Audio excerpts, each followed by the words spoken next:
Hello guys, আজকে আমার বোন মুখ ফুটে আমার কাছে বলছে যে একটা হাঁস খাবে। এই জন্য আমি আজকে বাজার থেকে হাঁস কিনে নিয়ে আসছি। এখন অনেকেই বলবে যে এটা মুরগি, তাতে আই ডোন্ট কেয়ার। মনের হাসি হচ্ছে সব থেকে বড় হাঁস। আজকে আমি আমার বোনকে খিচুড়ি আর হাঁস রেঁধে খাওয়াবো, তাও আবার নিজের হাতে রান্না করে। 203 আঁখি এবং তিশা কেউ কারো থেকে কম নয়। সবসময় একজন আরেকজনের পিছে লেগেই থাকে, সেটা যেন আবারও প্রমাণিত হলো।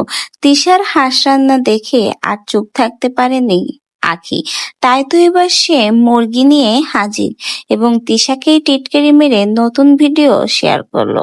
মুরগির ছবি দেখে তিশাকে উদ্দেশ্য করে এবার আঁখির ভিডিও।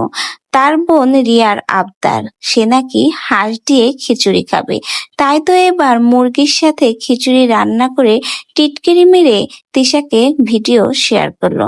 যেহেতু বর্তমানে তিশা বেশ কিছুদিন ধরে রান্নার ভিডিও শেয়ার করছে এবং রিসেন্টলি সে একটা হাঁস এবং খিচুড়ি রান্নার ভিডিও শেয়ার করেছে, সেটা দেখে তার বিপরীত পক্ষ আঁখি সে আর চুপ থাকতে পারেনি।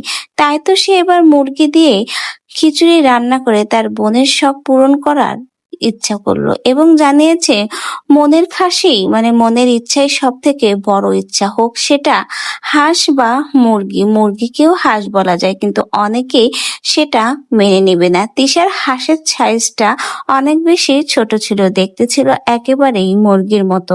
তাই তো এবার তিশাকে উদ্দেশ্য করে তার সেই রান্নার ভিডিওকে টিটকারি মেরে আখিরে ভিডিও। এটা দেখে অনেকেই বলছে, ভাই 203 কেউ কারো থেকে কম নাই। কিছুদিন আগেই তিশা আখিকের বিয়ে ভেঙে যাওয়া নিয়ে নানা রকম অপমান টিটকারিমূলক ভিডিও শেয়ার করেছিল, সেটা দেখে ভাই আখিও কম যায় কিসে, সেও তো চুপ থাকার পাত্রী না।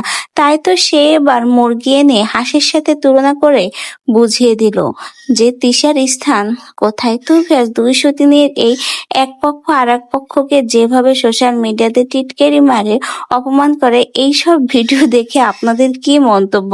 এরা কি একজন আরেকজনকে টিটকারি মারা কখনোই ছাড়বে না? আপনার মন্তব্য আমাদের কমেন্ট বক্সে জানিয়ে যেতে ভুলবেন না।